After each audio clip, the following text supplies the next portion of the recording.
tip and welcome once again to another edition of Community Cop. My name is Noel Lita, one of the co-founder members of 100 Blacks in Law Enforcement Who Care. I'm here again with my co-host, Michael Graves, AKA Big Mike. Namaste. And that means the divinity in me sees the divinity in you, brother. All right. And we'd like to welcome you, our viewing audience, to another edition of Community Cop. This is where truth and real talk occurs. And we're here every week.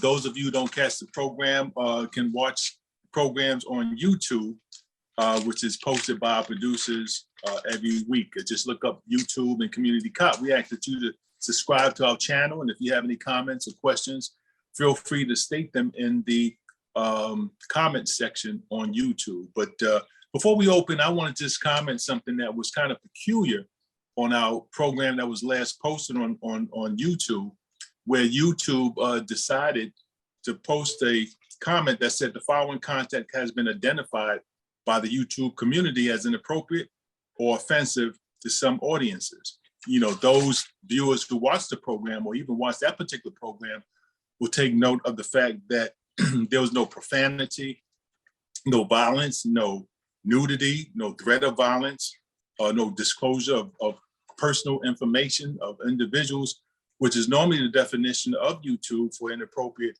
content.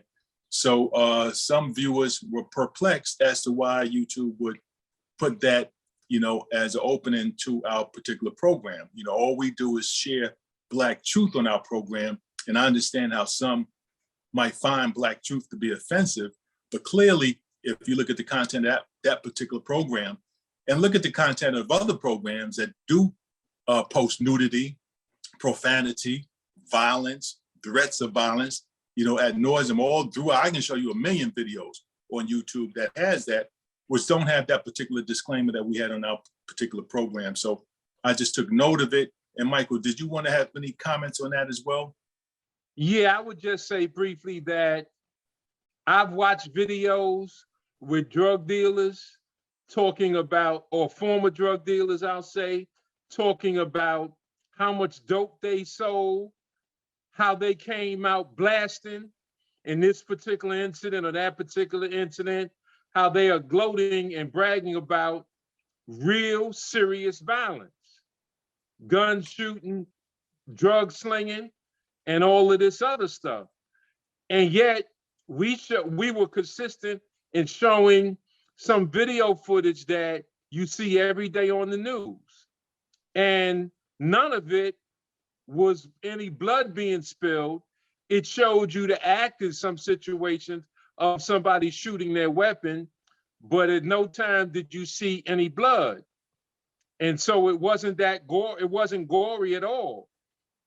So either they're using that or they hide behind the fact that we raise questions as to what real Black, what true and real Black organically linked leadership is.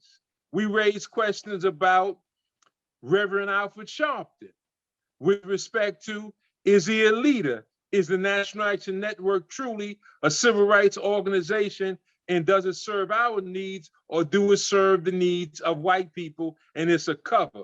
We raise questions as to Ben Crump, as to, is he truly a civil rights attorney? Or is he just an ambulance chaser? Is he just someone that goes along with white supremacy, picks up the bag, and all these various states, go state to state, getting large sums of money, not calling for true reform, not demanding that police officers who are the shooters in this particular case be arrested? We raise questions. We want our community to see truly them as they really are. And for that, we faced a disclaimer last week for the first time. And certainly we have been consistent in our language, in our posture, in our demeanor, all of those things. And I dare say grace. So we have showed that consistently for years, and yet we faced a disclaimer because we told the unadulterated truth. And of the three criteria that you raised, Michael, I'd have to discount one of them, as being a plausible explanation for YouTube, and that was the police shooting, because that particular video is posted elsewhere on YouTube without there being a disclaimer. So, you know, out of the three that you offered, that seems like the least likely to be the reason, because that particular video of a police shooting that we showed, and as you stated, there's a pause in the viewing of that particular video, but that video is shown literally hundreds of other channels without the disclaimer. So, you know, that makes your other two possible explanations more possible. But whatever the case, it was really a contradiction in their policy.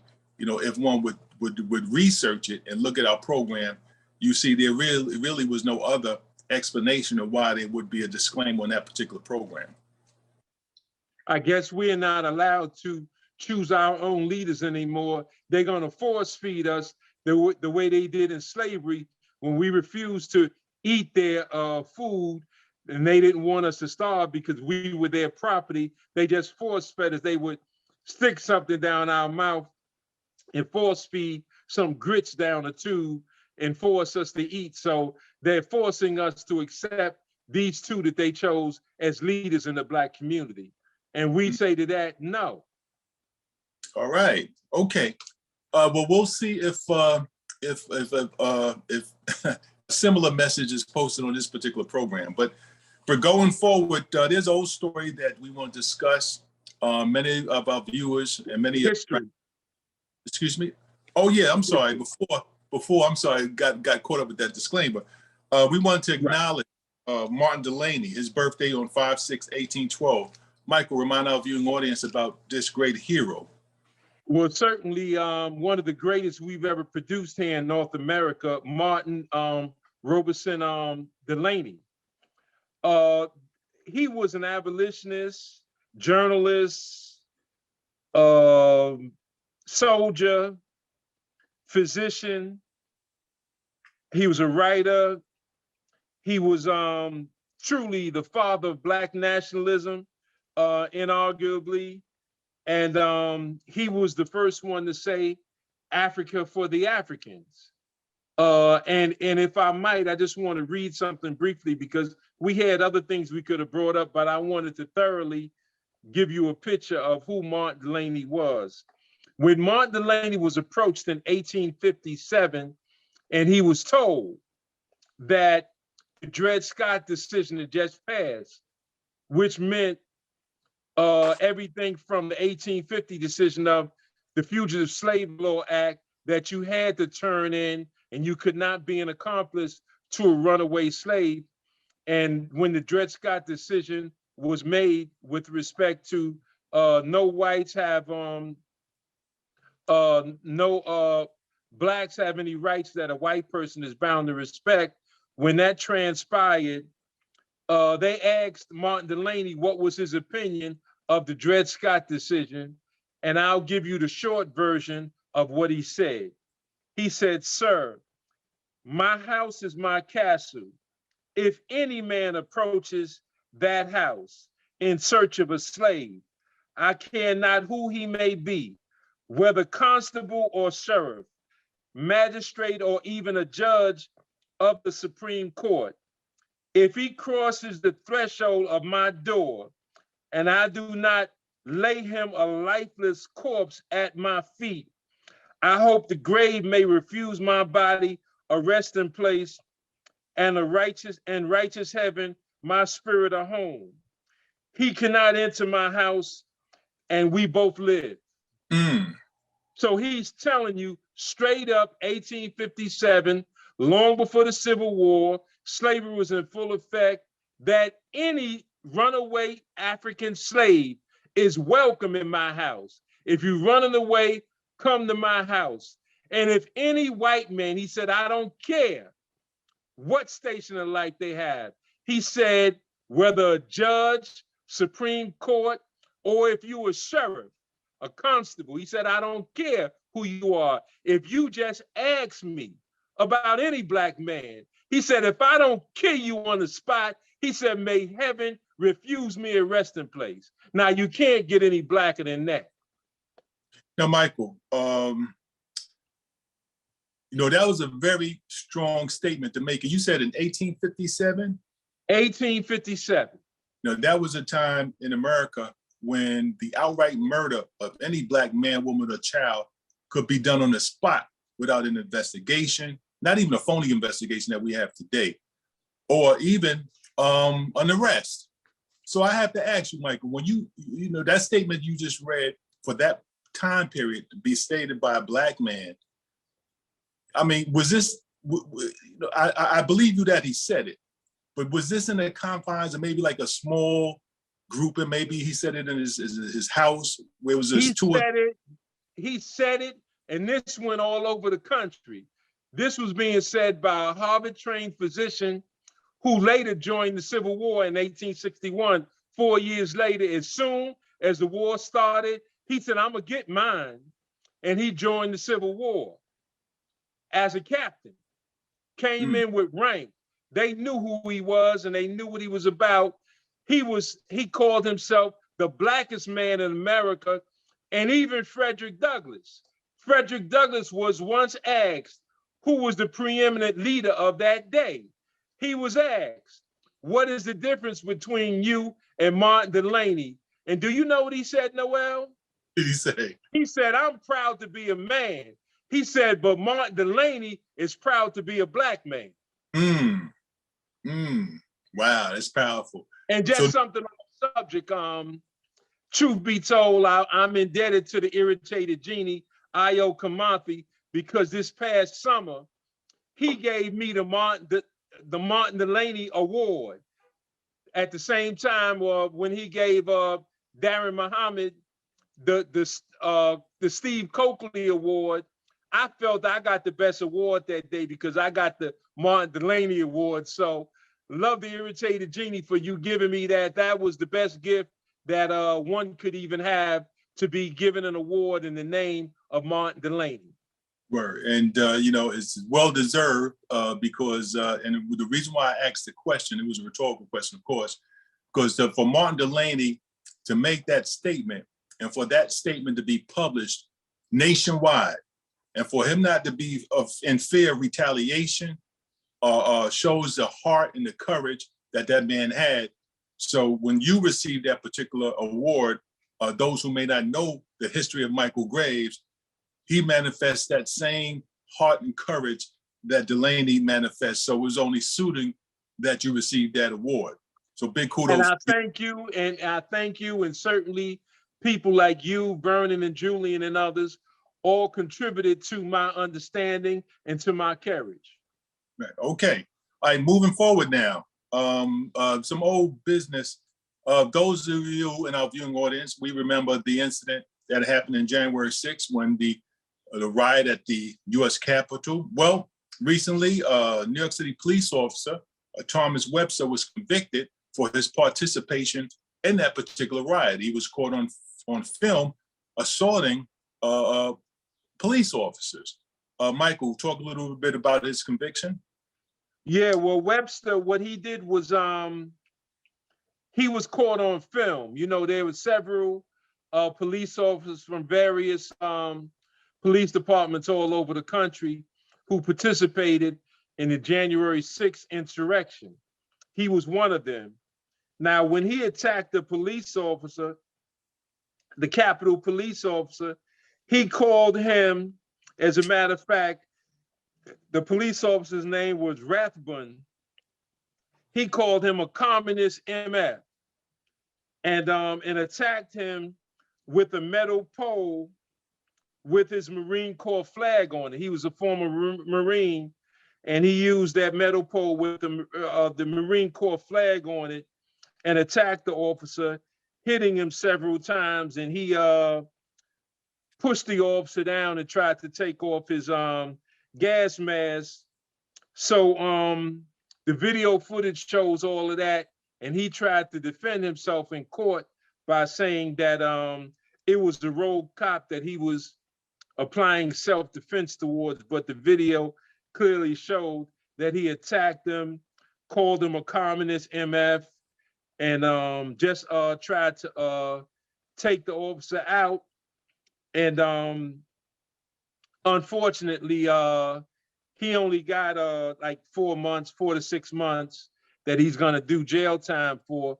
That's unheard of, to attack a police officer like that with a metal pole, and that's all you get. And he threw a bike stand at the police officers that day, and yet he's only gonna do max 6 months.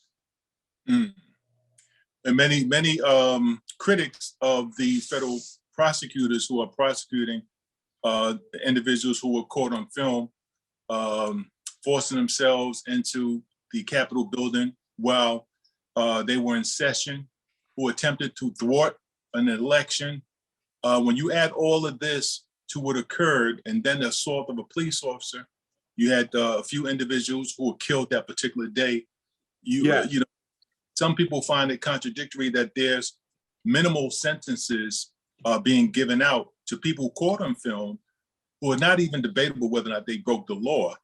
So, you know, so many people find it, and we don't even have to imagine if this was a group of African Americans who had stormed the White House and Black police officers caught on film assaulting other police officers, what kind of sentence they had. What do you suggest, or what are your thoughts on why judges are given such lenient sentences to something that was deemed to be so in violation of the foundation of this country's democratic process?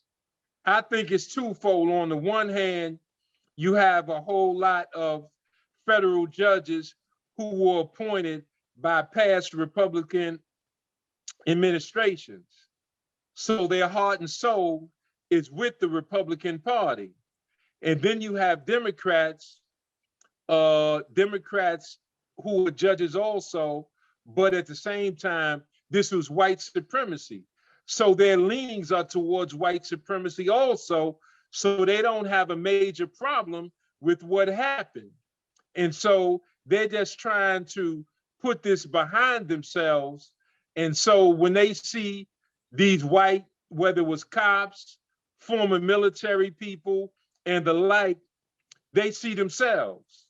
So that self-realization it kicks in, and they choose not to look at them as true perpetrators, as true insurrectionalists, as true people that were trying to overturn an election.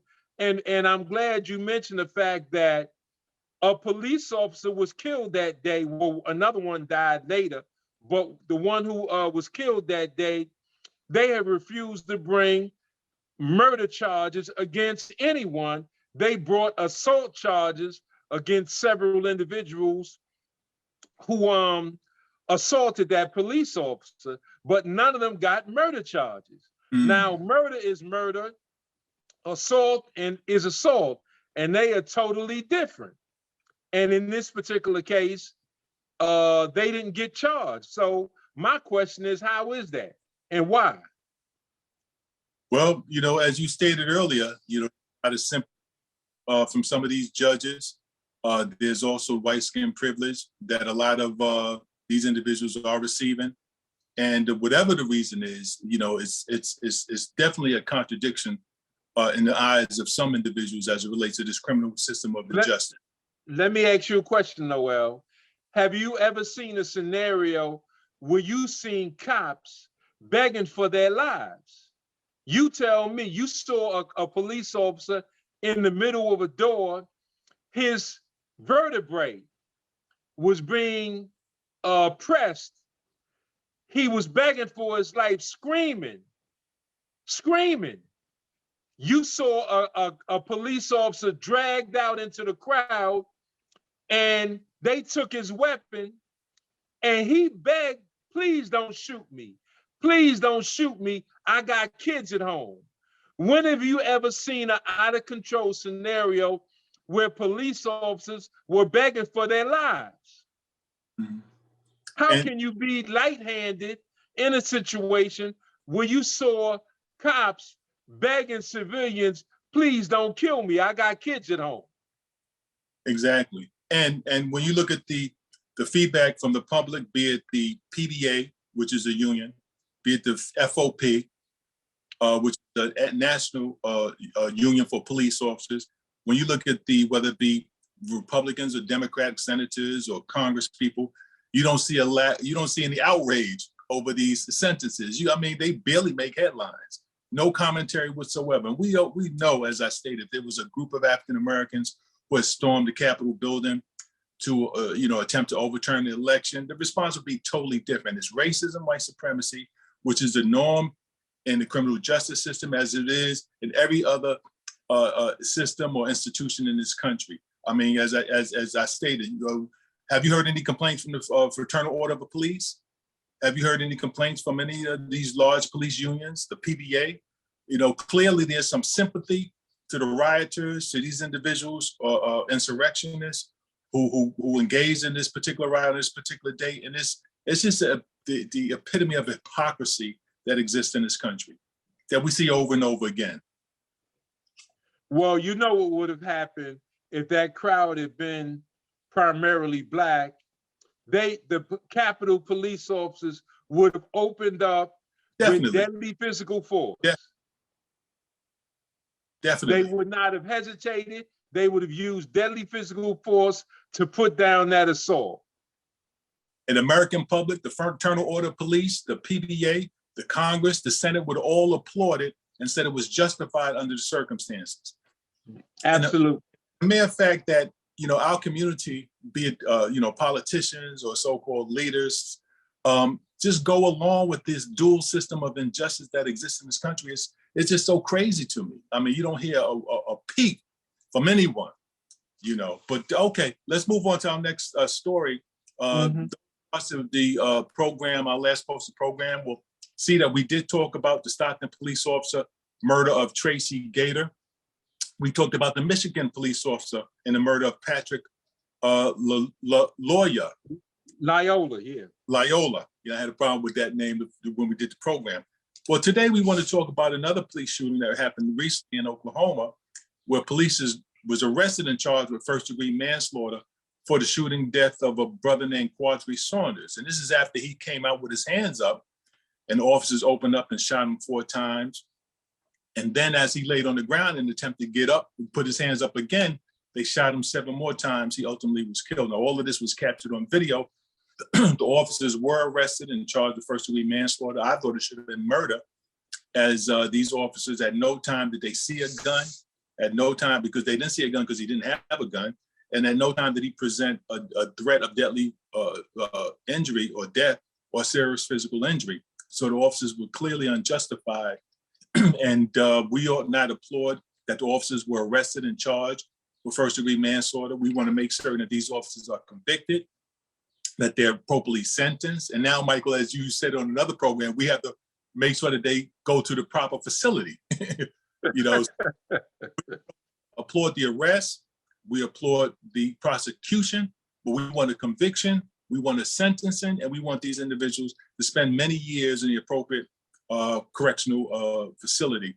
But, Michael, Joe Biden and Vice President Kamala Harris, when they were candidates, they did a promo about police violence. Joe Biden said that we understand their struggle, that we're listening, and we can't turn away. Now, this is candidate Joe Biden. Kamala Harris said that reforming police, creating national standards for the use of force, et cetera, et cetera. These are some of the pronouncements they made to lure out people in to support their candidacy. But you don't hear a wink from them after all of these police shootings that some attributed to President Trump when he was in office for creating this environment of hostility and making it okay for law enforcement officers around the nation to murder African Americans. But we see it continues even under this administration, and they're just as silent and not unaffected as it was, President, what's his name? Biden? No, former one. Trump. President Trump. But what do you cite as do you see a difference between the two presidents? I think you laid it out beautifully. There's a difference in candidate Biden and President Biden. There's a difference in candidate for Vice President Kamala Harris and Vice President Kamala Harris. They did what it took to get in. They have studied FBI profiles that say Black people are emotional people. We are not analytical. We soon forget much too easily. As the emotions idle down, we are always denied justice. Merrick Garland, the Attorney General of the United States of America, has never been pro-civil rights. He has always sided with police departments and big business. Consequently, that was not the person that even civil rights organizations wanted to see in that office, but yet they are strangely silenced as he ignores all these travesties of justice that beset us. So the same way I know that Biden is not the architect of white supremacy and the purveyor of violence, he's just a continuation of it. The same way Giuliani didn't introduce violence into the police department of New York City. It was always there. He just stepped it up a little bit and unleashed them because he claimed that Dinkins was somehow holding police officers back. So he unleashed the police department to do their job. And that reign of terror still goes on to this day. So it's not because of Giuliani. It's not because of Trump. It's not because of Biden. They are all contributors. So that's the situation we have now. So until we take the proper stands and channel our forces the proper way and get the right people in office and remove the people that are not right for what we do, we're going to find ourselves in this situation. Like Julian Harper always said, next year we're going to be talking about the same thing.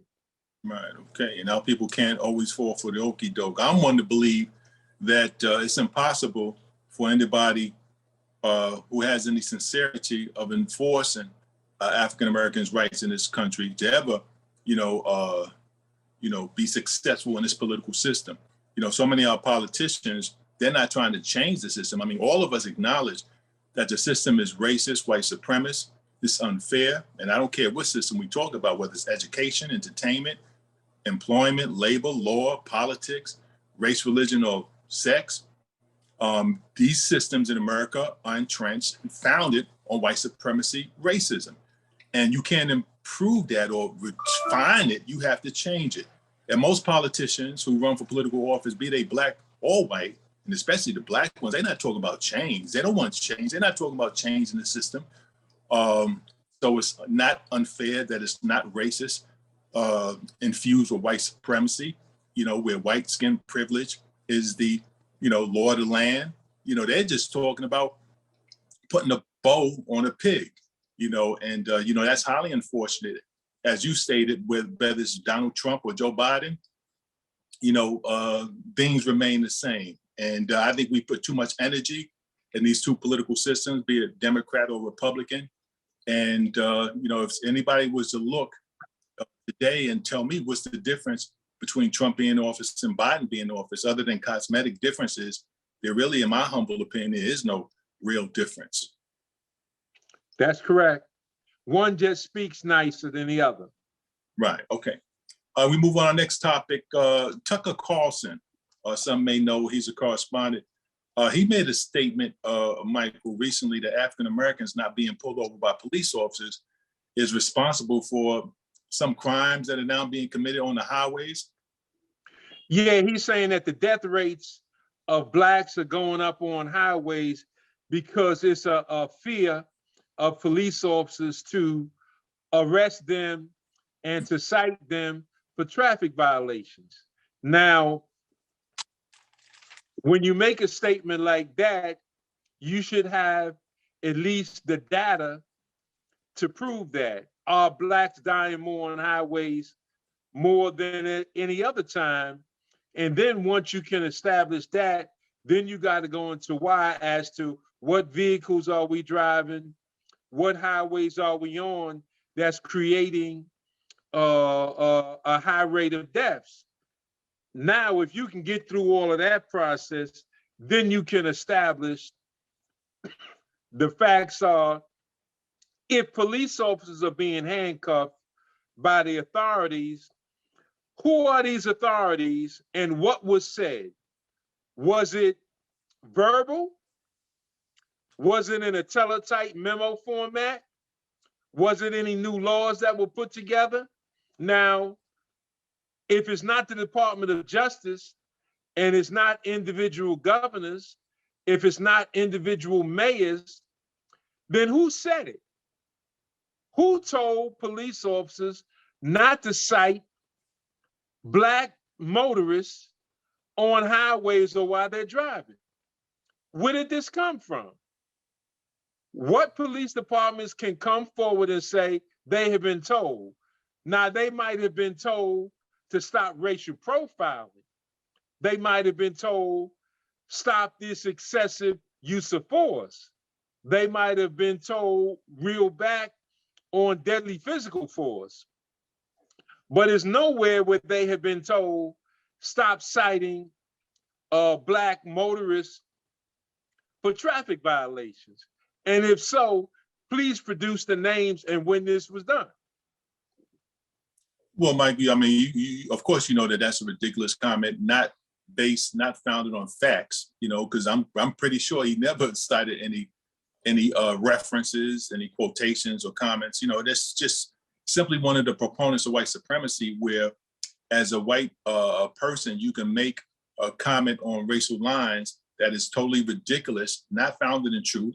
And you don't even have to back it up with facts or statistics. You just say it, and it just becomes true to yourself and your listeners just because you said it, and then because you're white and you made that kind of statement. You know, a Black person making a statement, a similar statement about white people, would definitely be challenged to prove what he said was, you know, actually factual. But of course, he didn't come with no statistics. So that's ridiculous. You know, it's a totally ridiculous statement.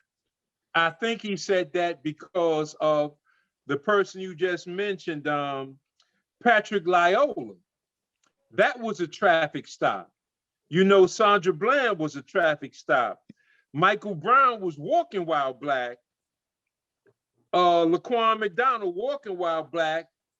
Botham John being Black in your own apartment and you get killed. So for him to make something up, fictitious up, and can't give you names, place, dates, what exactly was said, just that police officers are being told not to cite Black motorists, it makes no sense at all, because you don't have to be behind the wheel of a car to get it from a police officer. Like I said, Michael Brown, Sandra Bland, Botham John. It just doesn't make any sense what he said, but he's allowed to say anything he wants. And like you said, once he says it, those Fox viewers eat it up, gobble it up, and they recite it, and now it's true. Right. And then you also don't hear no police officer, groups of police officers contradicting that statement, because it's a ridiculous statement. You won't hear the FOP or the unions come out and say that's inappropriate. That's, you know, we weren't never told that, you know, et cetera, et cetera. But anyways, be it as it may, our next story is reminiscent of what happened to our brother Ahmaud Arbery. Some of you may remember he was a Black African-American that was jogging and chased by three male whites, ultimately murdered. Well, we had another case, this time in Brookhaven, Mississippi, where a Black FedEx driver named D. Montario Gibson, while he was delivering packages with his FedEx uniform, he was chased by a white father and son named Brandon and Gregory Case, who began shooting at him. He had to jump in his truck and flee the scene. You know, they shot at him and hit his truck, I think, about 5 times. They might have shot more, but they hit his truck about 5 times. Fortunately, he survived the shooting.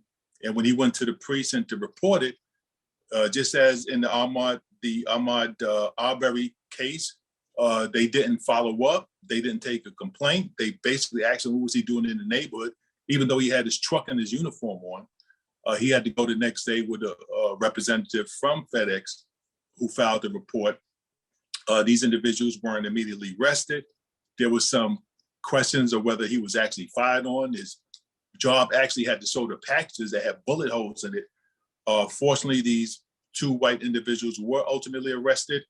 They weren't charged appropriate. They were only charged with attempted assault. They weren't charged with attempted murder. They weren't charged with any hate crimes. So this is Ahmaud Arbery, revisited, because similar situations, circumstances happen in that particular shooting. When is it going to stop? I think the feds are considering moving in and conducting an investigation. I know that's what the attorneys for the family are calling for, because when you look at the way the police department, and they have a Black police chief too, when you look at the manner by which the police department in Brookhaven, Mississippi, initially handled this particular case, it was preposterous. And, Michael, once again, we see a similar instance where police officers appear to be so lenient to two white individuals who fired on a man in their neighborhood who was delivering packages. Well, we had a similar situation like this right here at the edge of Queens, the beginning of Long Island. Jennifer McLegan, as you recall, Noel, many members of 100 Blacks had to go to a house to secure her safety. She was, they were not collecting her garbage. The next door neighbor was a former police officer, and his son, who was selling illegal drugs out of that his garage door. They was trying to get her to move. They were putting feces in her yard, they put a dead squirrel in her yard to intimidate her. They shot several rounds into the tree. They were trying to intimidate her to make her leave. Her complaints fell upon deaf ears in the Nassau Police Department. And lo and behold, 100 Blacks in law enforcement had to come to her aid, along with many others. And I must admit that the Crips were among them that would stand in front of her house on some midnights to help her out. And the police officer and his son had to fall back from that point. And that's only because her complaints fell on deaf ears. And even the sanitation did their white supremacist part by not collecting her garbage, and yet citing her for having her garbage piled up, but they would not collect it on garbage days. So the more things change, the more they remain the same. The more they remain the same. We'll keep our viewing audience apprised of that particular case as it proceeds. Hopefully, the feds will pick up the case and charge the father and son with hate crime, as well as attempted murder charges. I think attempted assault charges are insufficient for someone to have 5 rounds into a truck that they know somebody is in, and they're pursuing him and following him, attempting to kill him. So we'll keep our viewing audience apprised of that particular case. All right, another alarming case involving police officers in Syracuse. The Syracuse Police Department is defending 3 officers who, Michael, arrested an 8-year-old who was accused, quote unquote, of stealing a bag of potato chips in a local store. Some of the images can be caught on the internet. 3 officers handcuffing and arresting an 8-year-old for allegedly stealing a bag of potato chips. What is y'all doing? What is y'all doing? Guess. Take a guess what I'm doing. Hey, he like a baby to me. Why you? Guess what I'm doing. I don't know what you doing. I just see you snatch him up off the. So what's going on then? You're stealing stuff. If you break into your house to steal something. Nah, man. What you saying? A bag of chips? So y'all treat me like a whole cold-blooded killer? Keep walking, dude. You don't even know what you're Keep talking walking. about. I know what I just came up and see. I know the I just came up and see. Okay, what did you see? I see y'all snatching him up a bike like you're a grown-ass man. Ain't he saying it wasn't him? What is y'all doing? Crazy. How old is he? 10 years? What is y'all talking about, man? That's against the law. What is y'all doing? You cannot put that. What is y'all doing? Take the chips. If he stole some chips, I'll pay for him. I'll pay for him. You don't even know where he lives. Y'all just throwing him in the car. That's what they do. They come here. What is y'all doing? Leave him alone. No camera. That's all we can do. He a kid. Michael. Well, they didn't handcuff him, but they might as well have, because the one police officer who stood behind him roughly forced his arms behind his back, but didn't cuff him, but it traumatized the young man, the young 8-year-old child. And he was saying that it wasn't him, and because they accused him of stealing a bag of potato chips. And they roughed him up. They snatched him off of his bike. He had a little bike. They snatched him off of that and traumatized him.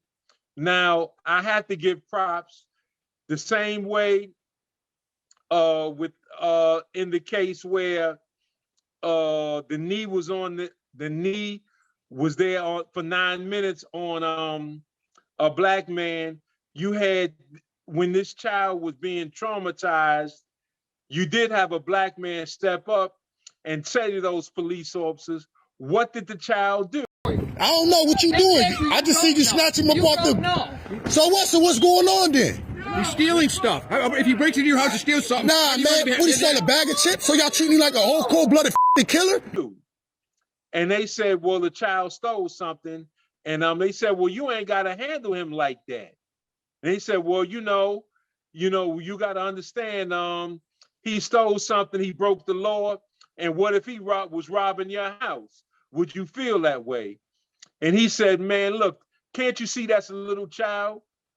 And he's saying that he didn't do it. Why are you handling him that way? And he volunteered and said, look, I'll pay for the bag of potato chips myself. If he stole some chips, I'll pay for them. I'll pay for them. And they told him, man, you better move it, buddy. In other words, they threatening him like, you better fall back. And but I give props to the black man for at least saying something, because it starts with that. There's a way that the police need to interact with kids, and what they did today was completely unacceptable. As a mother, that was a heart-wrenching video to witness, and you can't help but imagine the fear in that child as he had to endure that experience. At least he had the heart to question the police officers instead of taking it as business as usual, watching them mishandling the child, and then putting them in the back of the car. Well, so what they did was, after they put him in the back of the car, they thought about it because they saw people videotaping the whole thing, and they knew they were going to be in trouble. Consequently, they ended up taking him home. They probably was going to take him to the precinct as an effective arrest. They chose not to do that, and they got slick with it and took him to his house, and his father was home, which is what they ultimately did. And so the police department defended their actions by saying that they're investigating, but the police officers at no time cuffed him. But it was the same effect when he roughed him up by putting his hands behind his back, making the little boy cry. And he held him behind the back all the way to the car. So I know if I were to ask you, would they have treated a 8-year-old white child the same way? I already know what you're going to say, but I have to ask you, what do you think would have happened if the child was white, 8 years old, and allegedly took a bag of potato chips? Well, of course, the officers would not respond similarly. We've seen on numerous videos the duplicity and treatment that white officers have when they have a black individual who's accused of committing a violation, or petty larceny, as in this particular case. The immediate case, or the most current case, is a white youth and a black youth fighting in a mall, and the police officers arrive, and both of them physically, violently arrest and jump on the black individual, while the white boy is allowed to sit down and stand up and observe them arrest them, et cetera, et cetera. So, of course, to answer your question, Michael, we know that the white 8-year-old would have not been treated as such. At best, he would have asked, where's his parents, where do they live, or they would have scolded him on the spot and probably asked him to leave, or if at worst wanted to speak to his parents, might have called him up or something like that nature. But to terrorize an 8-year-old white boy is something that you'll never see on anywhere. Police officers don't do that. And it seems as if, unfortunately, they get a certain level of enjoyment of terrorizing members of the African-American community be they male, female, be they adults or children. So it's highly inappropriate, and they would never treat a 8-year-old white person in that manner. I know on Community Cop, we talked about a particular time when police officers errantly put some females and some children, lying them on the ground because they made a mistake as it relates to on their car. And they kept them on the hot ground because it was it was hot outside, and they lined them up, made them lie on the ground for more than a few minutes. Highly inappropriate, something they would never do to white females and white children under similar circumstances. So, once again, we talk about the duplicity and police reaction. Racism, white supremacy is entrenched in the heart, minds, and soul of far too many police officers, and that's manifested in the interactions. I don't care if you're talking about robbing a bank or just taking a bag of potato chips. There's no difference in the level of aggression, physicality, disrespect, or terror that is invoked, by these police officers when they're dealing with members of the African-American community. Highly inappropriate, the way they treated this young child. I want to ask you about, what did that police officer mean when he said to the brother who was challenging them, well, what if he was robbing your house? Is he trying to insinuate that this 8-year-old is on his way to being a common criminal and that he's going to eventually rob your house one day? Is that what he's trying to say? Yeah, clearly that's the implication, and it's totally an irrelevant question because, it's not what if. Police officers don't deal on the basis of what if, but in the mind of that particular police officer, that's what he sees. He don't see any potential in that 8-year-old child. He sees a hardened criminal, because there's a difference between stealing a bag of chips, and this is just accusation, taking a bag of chips, which is petty larceny, and a burglary, which is a felony. One is a very dangerous and horrendous crime, and one is something that juveniles, unfortunately, across all demographics and all communities, do far too often. Not to justify it, not to condone it, but young people sometimes do engage in that kind of activity. So for him to make that quantum leap from taking a bag of potato chips into committing a burglary of somebody's house is totally preposterous and is irrelevant in this particular case. And he posed that question in order to lay some kind of foundation of the aggressive that he handled that particular child. That's right. Inappropriate, but this is what we see. All right. Many of our viewers know, because we talked about it, and you probably see it on the newspaper, that that Russia is engaged in a physical confrontation with the country of Ukraine. Well, recently, African-American named Malcolm Nance, what's his last name, Mike? Nance. Oh, Malcolm Nance. Nance, who's a former MSNBC correspondent.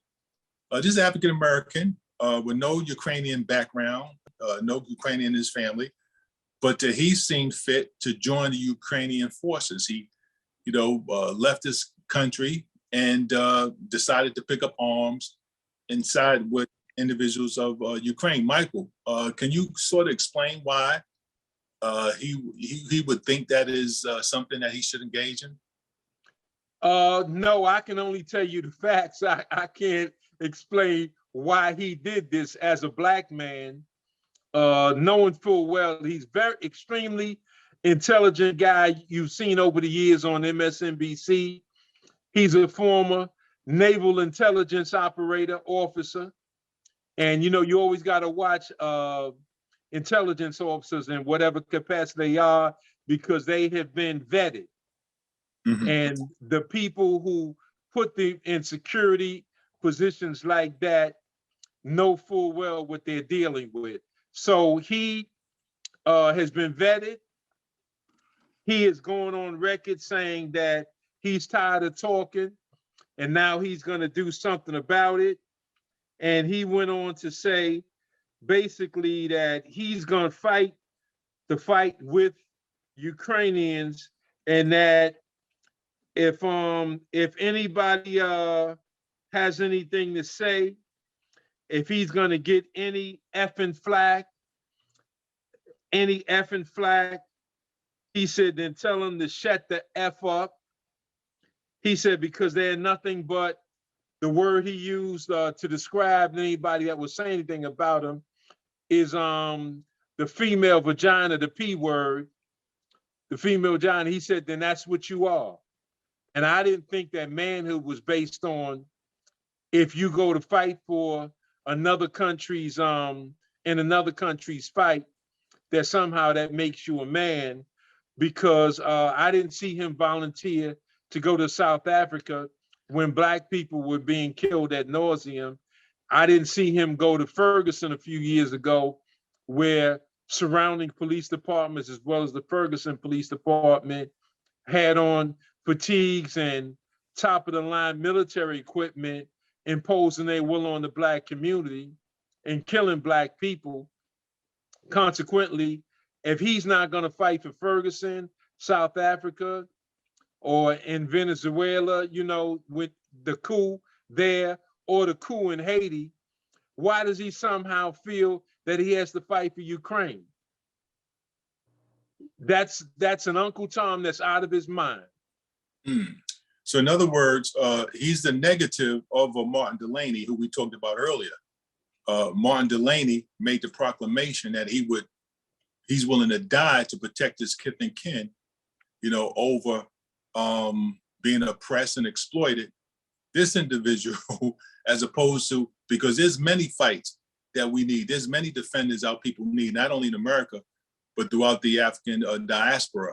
You know, there's places and there's skirmishes and there's fight on the continent and in other countries, as you mentioned.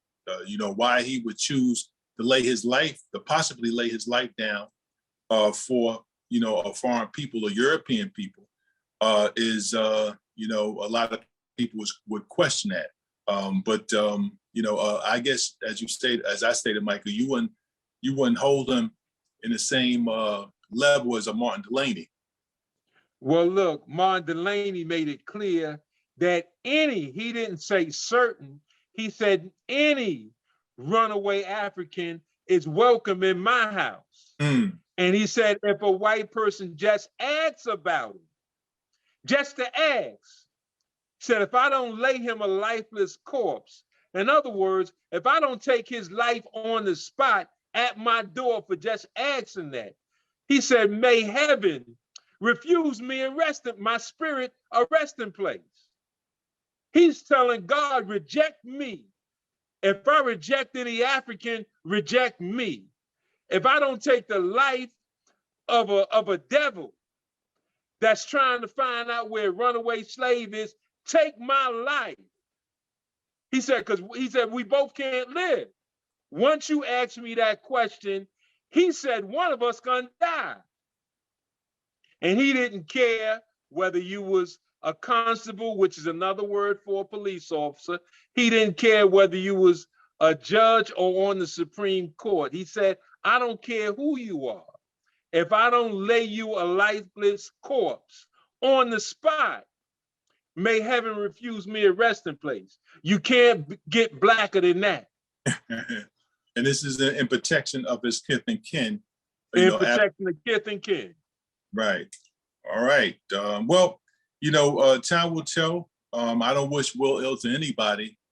You know, we'll see if he winds up coming back to this country safe and sound. Oh, he's 61 years old, by the way. Yeah, okay. All right.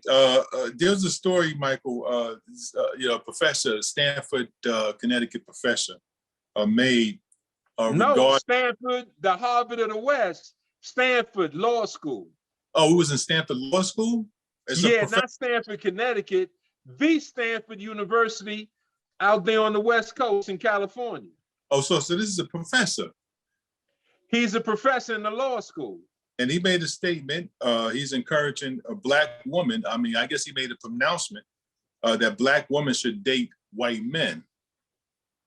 Yeah, he's basically saying that if you're with a Black man, you're not going to advance. In other words, he's clear that, look, there are some Black billionaires and some Black millionaires. He said, however, on the average, If you marry a black man, you're not going to advance. It doesn't change your station in life. But he's somehow saying you will get better opportunities in life if you marry a white man. Now, how would that have sounded 200 years ago or 100 years ago? Let's say just after slavery. First of all, you wouldn't dare say that because the white man wouldn't permit it. The white man has always involved himself with black women, raping them, taking whatever he wanted from them anytime he wanted to, but would not dare allow a black man to enter a white woman. So now you got a black man in 2022 who's advocating for black women to marry white men for opportunities, career opportunities. He's sick, he's a law professor, but he's out of his African mind. You know, first world, they used to say, free your African mind. And in the ancient pyramids, it says, man, know thyself. Well, with all of his formal education, he doesn't know himself because he's out of his African mind. Well, you know, his attitude to me is similar to the brother we just talked about who decided to lay his life on the line for Ukrainian people. You know, that's such a preposterous statement on so many levels. You know, it's, you know, I can critique it and break it down why it's such a silly statement.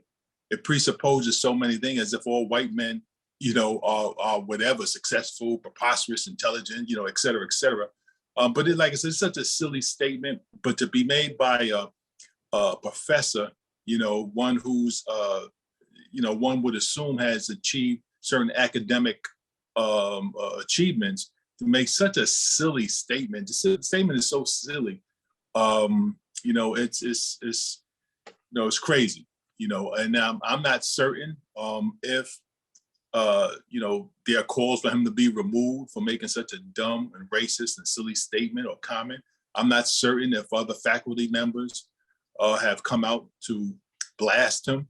You know, if he made a statement about homosexuals, if he made a statement about the, you know, LGBT, whatever Q community, if he made a statement about certain other ethnic groups, I'm pretty sure that the rebuttal would be, the repudiation, the denunciation would be overwhelming. But what are we hearing crickets, Michael? Well, you know, look, we're hearing crickets in this particular one because he mentioned Kamala Harris is married to a white man, and he's saying how powerful she is because she's married to a white man. Look how far she got. And Ketanji Brown, she's married to a white man, and now she's on the Supreme Court. Those were his examples. Mm-hmm. And these are part of the reason why you know, we talk about Joe Biden has a particular sensation towards those kind of individuals. You know, a lot of the African-American women that he puts in these positions, and even the ones that we talked about that he considered for the Supreme Court, you know, awkward amount of them were married to white men. But that's right. That doesn't justify the silly comment that he made. You know, there's no justification for that comment because, you know, because Joe Biden has a fixation when he talks about hiring or appointing certain females, you know, that's the avenue that he may decide to go. But I mean, it's such a silly statement on so many levels. We don't have his name is Ralph Richard Banks, by the way, in case I didn't, he's a law professor. Ralph Richard Banks. Right. Okay, totally ridiculous. But closing comments, Michael? Yeah, just want to say that on the 18th at the Dr. William Mackey History Club, we're going to have Professor Dr. Leonard Jeffries. Professor Dr. Leonard Jeffries on the 18th, 103 Quincy Street. Professor Leonard Jeffries, 103 Quincy Street, Brooklyn, New York, the corner of Franklin and Quincy Street and Bedford-Stuyvesant. Black man, black woman, protect the black child, accept your own, and be yourself. And Michael, for those individuals who can't make it physically to the lecture series, how can they link on to the Zoom and watch listen to the lecture on the Zoom.